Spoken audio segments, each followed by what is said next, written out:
Hello and welcome to Dining with Death, True Crime Tuesday. A couple of months ago, I was on TikTok and a video came up on my feed that immediately caught my attention.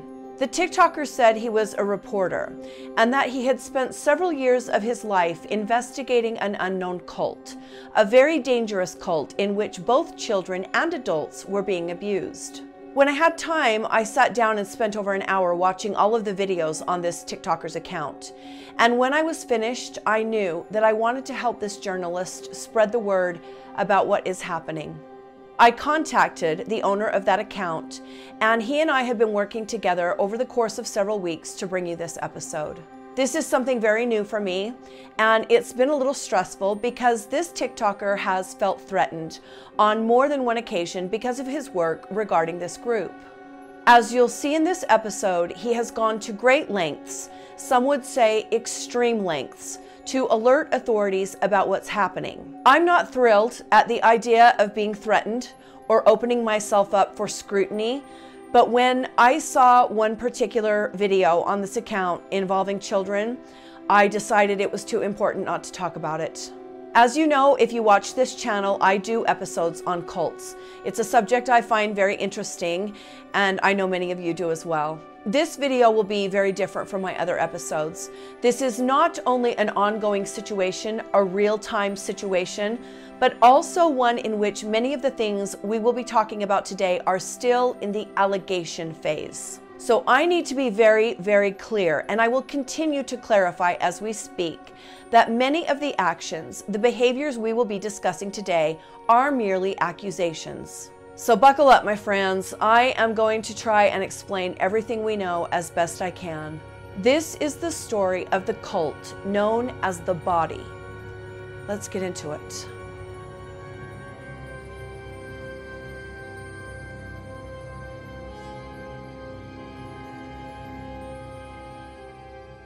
I'm going to start today's episode by showing you the videos that got my attention. They're disturbing, they're upsetting, and they're what convinced me that I wanted to use my platform to try and help the children and other people who are suffering inside this group. The videos are body cam footage taken by police when dealing with members of this cult. As you will see, these arrests are very strange, and I will explain why they're unusual, why they're strange after you watch them. You step away. You step away. Step away. Step away, or you're going to be placed in. You step away, or you're going to be placed in custody for obstruction. Hey, get off my neck, motherfucker! Nobody's on your neck, dude. Yeah, you are. You're hurting my head. Stop. Stop. You're under arrest. No, I'm not. I'm not under arrest. So I'm advising you that you are under arrest. Okay. So you need to exit the vehicle. Okay. And I'm advising you that I do not consent to it. You don't have to consent to it. I do not consent okay. to arrest. But it's not a matter of consent, all right? You are under arrest. I do not consent. Okay, you don't have to consent. You're not consenting. It will be noted. And I have probable cause statements from two different deputies saying that you've broken the law. So I'm arresting you, right? So you're saying you're arresting me? Yes. Because of hearsay. It's not hearsay. Okay. Where is my accuser? I do not consent. Okay. It's not. I'm a peaceful man. I do not consent. Okay. And I'm a peaceful man as well. But you need to understand that I am going to enforce the law.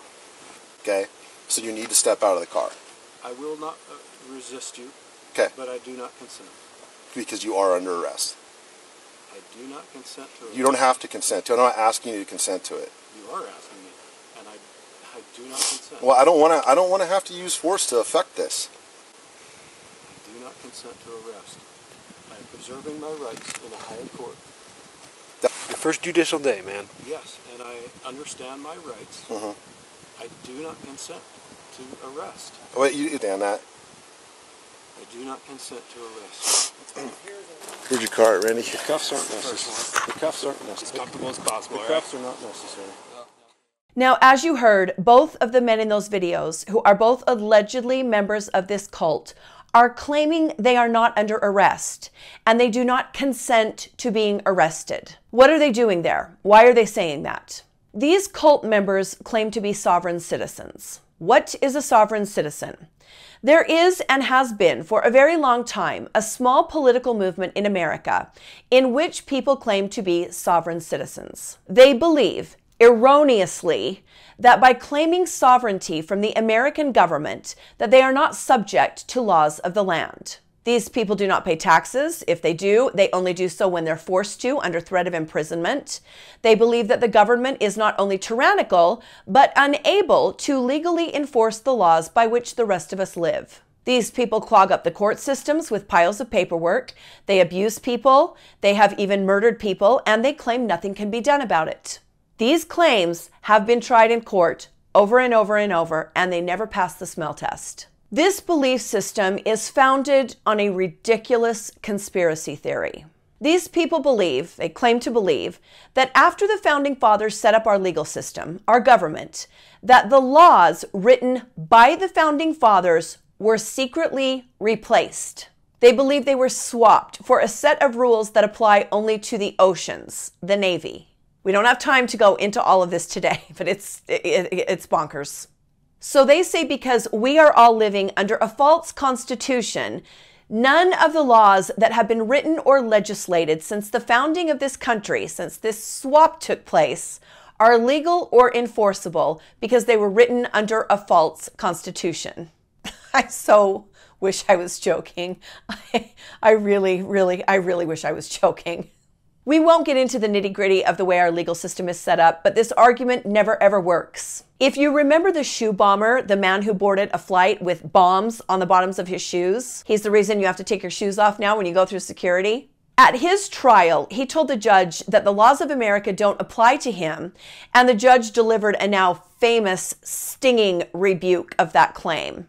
This guy tried to make these same statements, that he wasn't subject to the laws of the land. My own father, who is a judge, once had a cult in his courtroom who claimed that none of the proceedings in that courtroom were legal or enforceable because the flag in the courtroom had gold fringe on it. You know how some of the flags have that yellow fringe around them? Well, they tried to say that everything that had happened in the courtroom was null and void because the flag had fringe on it. It wasn't a real American flag. I cannot. It's really embarrassing when people who do not understand the law in the slightest bit make these kinds of claims. It's embarrassing. So this is nothing new, but it is something you need to understand this story. We will get into why these men are being arrested a little bit later on. I want you to hear this piece of audio that gives you some insight into just how vicious these people are. This is a former cult member speaking about a leader and what he did to a 9-month-old baby. It is disturbing.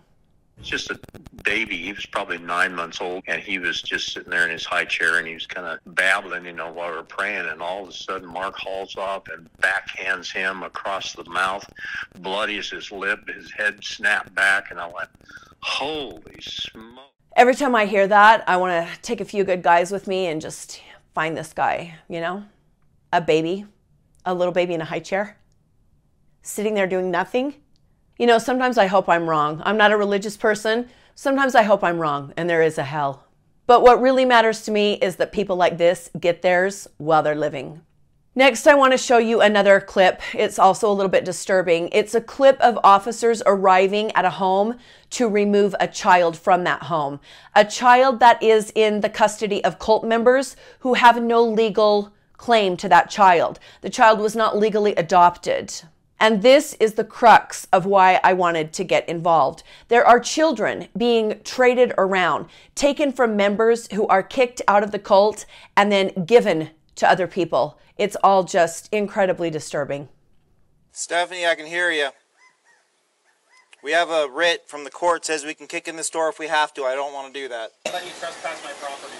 It doesn't work that way, man. Can't prevent me from going through the door with the legal writ we have. Okay, and that's why I'm trying to tell you. I don't want to go that route. In place to protect us from trespass. At the federal court in Spokane, Washington. It's a federal claim that's been filed against wrongdoers. Okay, sorry guys. This is not at all what is going to help you get out of here. If you had some legal paperwork that specifically involved police custody, then I could That's the problem. That this child was never legally... Do you have any legal adoption paperwork for do you have legal adoption paperwork? I don't have legal paperwork with me. If you have no legal adoption paperwork for then she is not legally your child. Can you look up the, he is one of the wrongdoers in this thing. He's trespassing. And he is trespassing, and he's been put on notice of that. All right, guys. I'm really trying to work with you, but you're not giving me anything I can work with. You're going to claim against you then. You're trespassing. That's fine. Are you basically saying, are you refusing to open the door? This is past warrant. We had a protection order before. That's because you have, and she is not your property. Unless it has his name on it, it means nothing to me. Power of attorney is not legal adoption. So, Zach, my name's Deputy Lund with the Sheriff's Office. I'm going to read you the writ of habeas corpus, okay? You are further ordered to break and enter any outer or inner door or other opening of any building, vehicle, or other enclosure as necessary to secure the bodies of said children and bring them before the court. There's no children here. There's only my property. This is your last and final warning. We are going to make entry into this residence. It's trespass. Okay. We breaking it or are we going out? We're going in. Okay. Right. Hurry up. They're barricading you. Show your hands. Get on the fence. Get on the ground. Get on your Down face. Down the ground. Listen to me. Are you Stephanie? Are you No, Stephanie? I am a woman, and you're trespassing my property. Okay. I am her mom. I am her mom. She calls me mommy. This is wrong. What is happening to my husband? What is happening to my husband right now? Bud, Zach, come on, what bud. do I do? Zach, Don't give them our property. you already broke down my door. You already trespassed, so what's the point? The point is, You're going to steal my property. you still have the You're going to steal my property.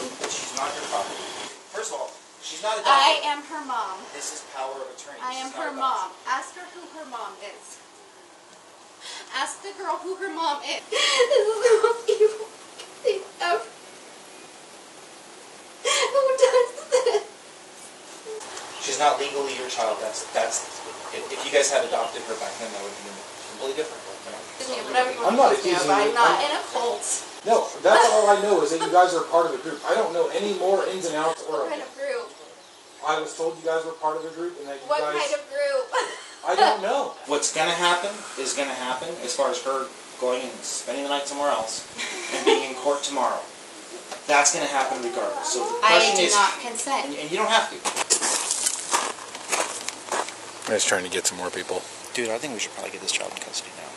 That's what I think. If Chris is coming, if he's actually coming, let's get at least her in CPS in a car and get her off site. Court paperwork? Okay, That give me you're the talking about? child. Okay, we're done. Do you have the paperwork? No! Chris, I need you right now! Randy? Chris! Grab the child. Grab the child. Did you hear that? Did you hear this man calling a child, a helpless human being, an innocent and trusting creature totally reliant on him for survival, his property, over and over? It not only turns my stomach, but it infuriates me. This is the clip that made me so angry and so disgusted that I decided I was going to make this video.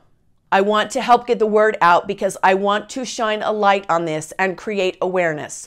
Awareness brings action and change, and this is a situation that requires action and change. And we get that action by shining a light on the wrongdoings that are taking place. So who is this group? What do they believe? Why did they form? And what is their ultimate goal? They claim to be an active Christian fellowship. They hold church in the homes of their members. The group first started meeting in a very isolated area of the Kenai Peninsula of Alaska, but then they moved on to Tonasket, Washington, and have since moved around the globe, now having several locations where members can be found. Traces of the body can be found in the towns of Nikiski, Kenai, and Soldotna. Those are in Alaska, and there has also been activity in Kaloa on the Hawaiian island of Kauai. But the main activity has always been and remains on the Kenai Peninsula of Alaska, in Tonasket, Washington, and now in Tumut, Australia. There is no website, there is no Twitter feed, no physical location. It's very much an underground church. The group is headed by a man we will call Mark B. He claims to be a living deity through which God speaks directly. They all claim that. It's like, sing a new song, bro, because yours is played out. From what we know, Mark has been in charge of the group since around 2003.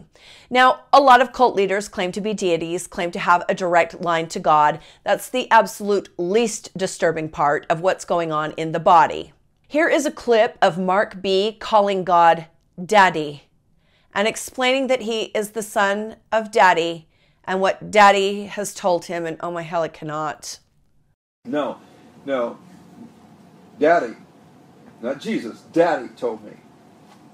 He said, you've done all I required of you, and I will require no more. Now I'm going to play you a clip of Mark B. talking about how a fellow cult member who he feels has blasphemed the Holy Ghost is marked for death. I don't see how they're alive because you blaspheme the Holy Ghost. You have to die. You have to. Quickly. So I'm calling forth on Jared. I already called today. He's dead. Yeah. It's over. He will not last a month. Won't. People are entitled to their beliefs, okay? I firmly believe that. These people, as far as I'm concerned, can believe whatever they want. I will support that. I will fight for their right to believe whatever they want. The entitlement to your beliefs ends when it affects someone else. When you're talking about people dying and you're negatively affecting children, treating them and calling them property, you're not entitled to do that. I was raised with my father telling me, your rights end at the tip of my nose. Just as these people do not want to be controlled by anyone else or lorded over by another person, they don't have the right to inflict that on someone else.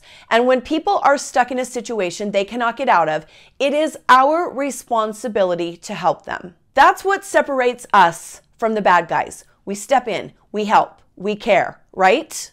The body has made a lot of money selling land that it owned for decades that was suddenly of interest to some large developers who paid them a great sum of money for it. And that income has allowed the cult to move around and purchase more land. The members are very secretive. They intentionally fly under the radar, and they have very, very strange beliefs. They engage in a ceremony, a ritual called washing, where a member is forced to stand naked and be washed over their entire body by another member. In one event, a man is washed by his father-in-law, and he explains how traumatizing and bizarre this was. I'm not going to go into too much detail because frankly, it's triggering for me, and I'm sure for many of you as well. But here is a former cult member discussing this experience. I get pushed into just a few feet in front of the door, and he began to disrobe me. My father-in-law, my boss, and the elder in the church took my clothes off of me. And then Mark took his bare hands and washed my whole body. He felt every part of my body. He did, when he got down to my private parts, he said, "Is this defiled? Is this dirty? Me touching you here?" There was still, at the time, there was this, I will do anything for God.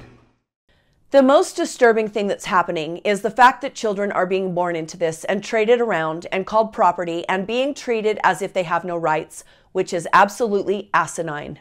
Children have rights. They have the right to be safe, and they have the right to grow up in a household where they are not treated terribly and called property. What basically happens is that a woman, a mother with children or a pregnant woman, will be exiled from the cult, but the cult will keep her children. Then the mother has to go through an extended, expensive legal battle to try and get her children back, with all of these cult members telling cops and investigators that she's an unfit mother, a bad mother, that she's abandoned her children. It's a nightmare. Can you imagine, as a parent, having someone you trust take your babies from you and then turning against them as you fight to get them back? I can't actually think of anything much worse than that, to be honest with you. One member, Melissa Parker, ends up losing her whole family to this cult. Melissa was married to this man named Craig, and the couple had 6 children together. Craig and Melissa wanted to leave, but Craig was afraid to because he would lose his job and his family and maybe even his life. It's important to mention that Mark B., the leader, records absolutely everything for prosperity because, of course, he's the son of God. He's super duper important, just like all of these guys are. So everything has to be recorded because everything he says is so important. Now, Mark B. gets word that Craig and Melissa want to leave, and this next clip is the audio of Mark kicking Craig out of the cult. You forgot to smile at me. No, serious. It's serious. This is your life and your death. You can walk away under these terms. I'll give you the grace to walk away. Mr. Mark, I don't want to walk away. I'll give you the grace to walk away. I don't want to walk away. Did you hear me? I hear you. I don't want to walk away. And here's the grace. You'll resurrect in Abraham. But you walk away from here accusing, it's over. So Craig is out at this point, but Melissa decides to stay behind with her 6 kids. And this initiates a divorce and a custody battle between Craig and Melissa. During this custody battle, Craig releases these audio recordings that he had on his phone that prove the body is no place to raise children. Once these recordings come out and Mark B is notified that the courts have these recordings, he orders Melissa to drop the custody battle and give her children over to her ex-husband, Craig. Mark B does not want these recordings coming out in court. Mark then sends Melissa off to Australia to live in a new sect, this group of the body that he has started over there. Melissa ends up marrying this man who runs the sect in Australia, and as far as we know, she is still there, living life away from her 6 children, who Craig, her ex-husband, reports are absolutely devastated at the abandonment by their mother. This cult separates families, as many cults do, but the way they go about it is even more insidious than in other cases that we've heard about. So the guy I was with, his name is Chris. His wife, Carrie, so she was kicked out a year before. So she was kicked out, she was out in April of 18. She's still waiting to go back. She still hasn't held the child that she gave birth to. They've still got her 2 daughters. Yeah, your group has taken kids away from their parents. Yeah. Like there was one lady who, I think she gave birth, and then within a couple of days, she'd been kicked out of the group. So that baby will grow up with its biological father, but never know its biological mother. Yeah. Carrie had given up all rights to this baby to Chris, and that is a huge concern of mine. Is like, where is this baby? So who is this person that I'm getting this information from? Who is this reporter? I'm going to introduce you to the TikToker that has been investigating this cult for years and with whom I've been working to get information on this situation, and I'll let him tell you about himself. Hello, Dining with Death viewers. I am Syran Warner, and I'm a reporter working on a cult story, and I've been working on this story for years, and it's just starting to break now.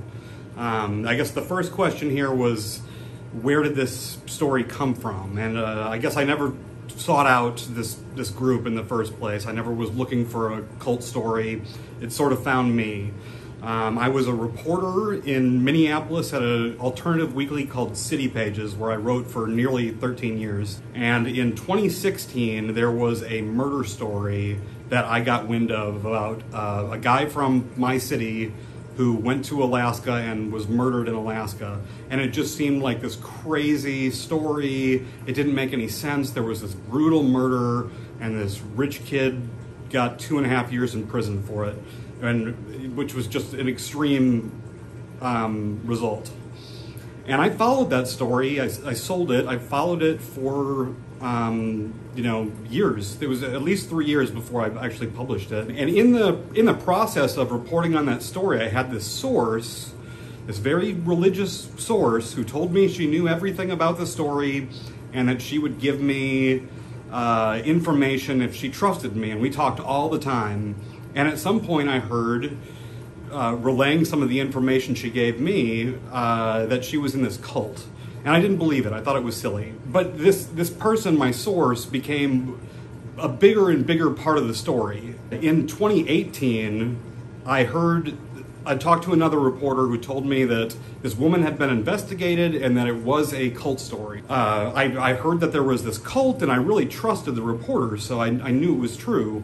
And it was this story about sexual abuse, and minors were involved, and just abuse and family separation. It was a crazy story that I was hearing. I decided to look into it as part of the previous story that I was working on, because it seemed relevant that this source in the murder story was in a cult.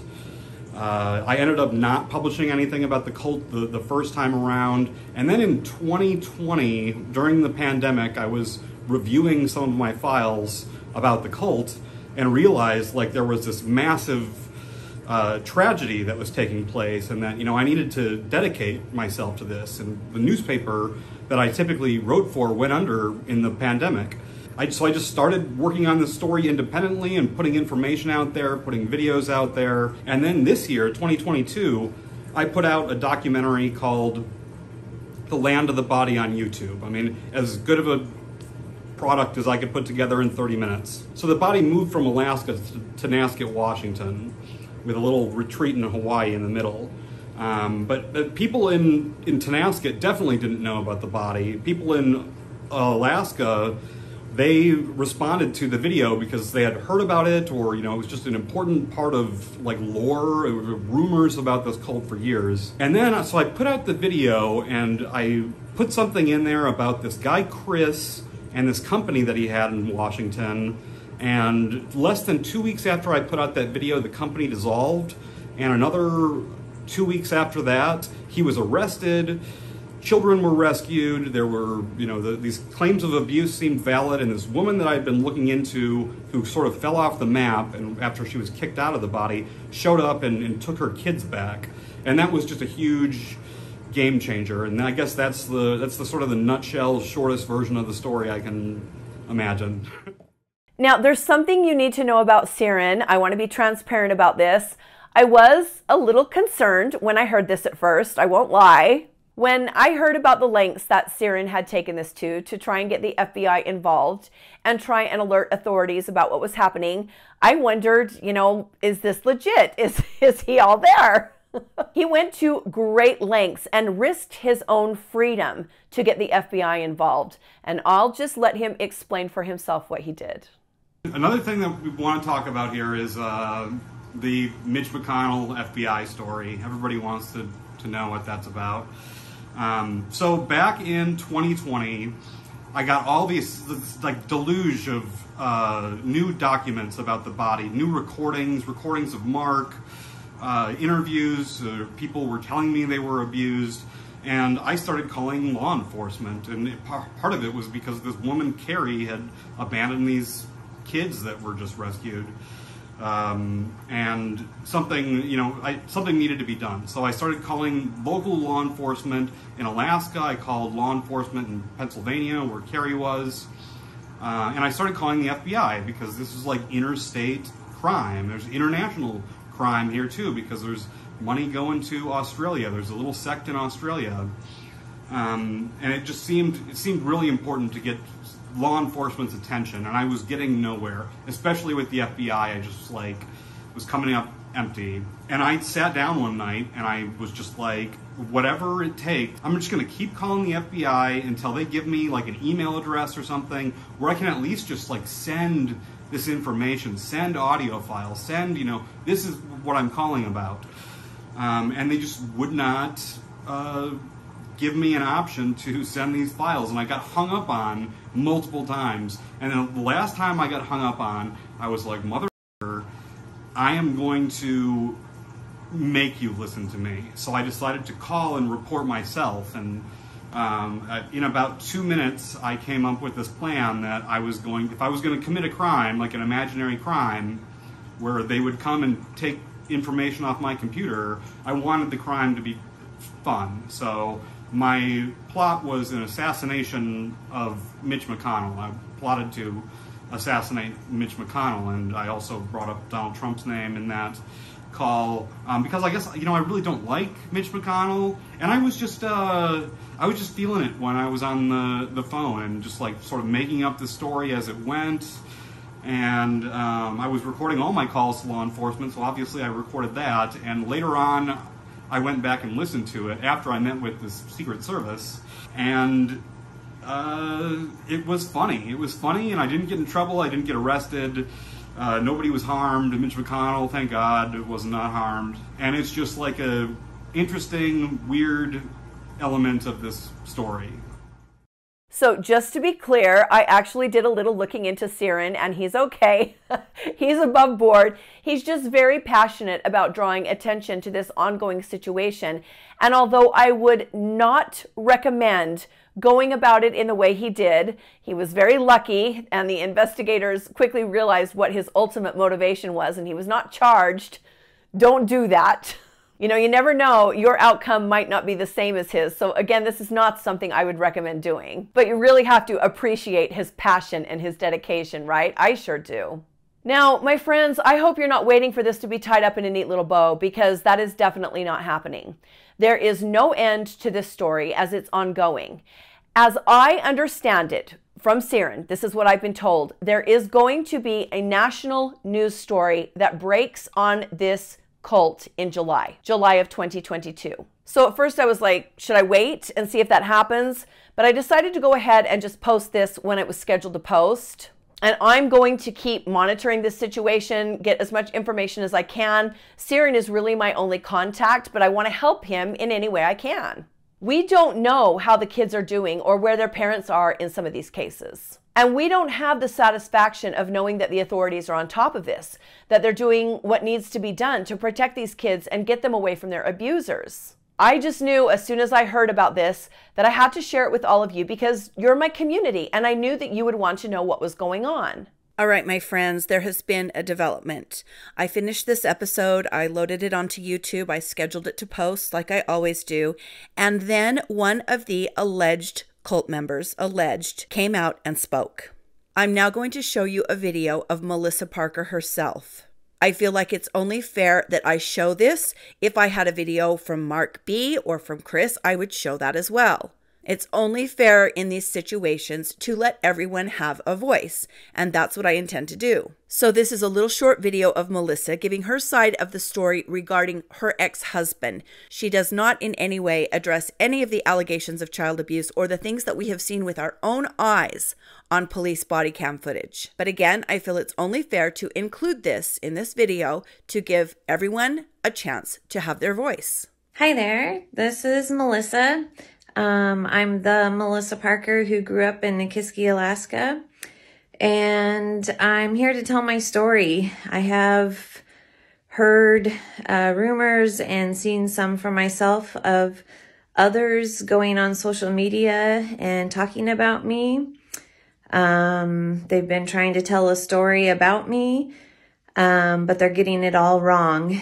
Actually, if any of you have heard of a cult hunter telling a story about a cult in Nikiski that he alleges I was part of, he refers to me often as Melissa P.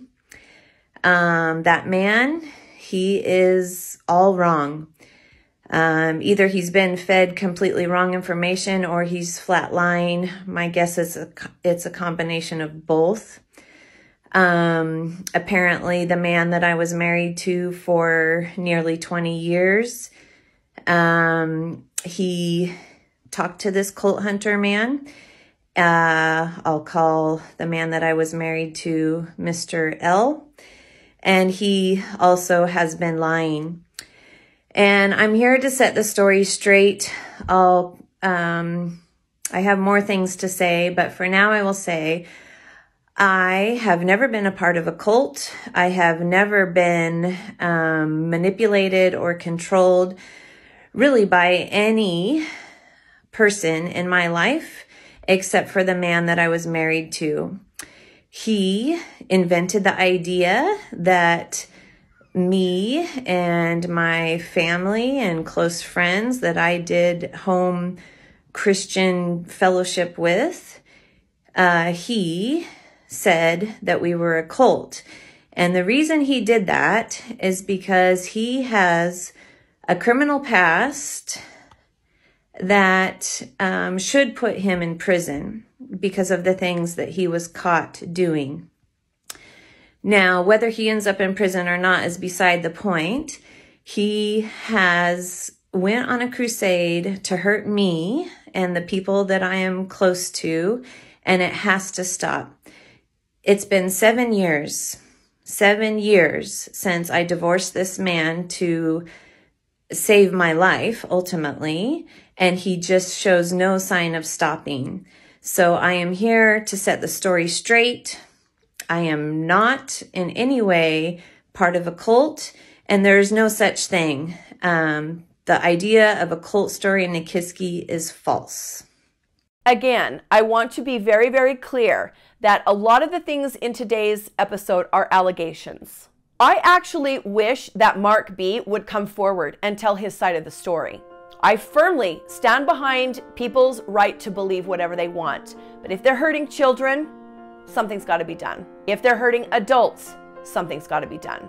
For now, we wait. Hopefully the word will start to get around that this is happening, and these people will be free to continue their religious practices without the abuse that's happening. If they dispute these allegations of abuse, come forward. We will listen, but you can't hit kids, and you can't separate families, and you can't abuse adults, and you cannot force your beliefs on other people. We all support the right for people to do what they want, as long as that doesn't involve hurting anybody else. I guess we'll see what happens.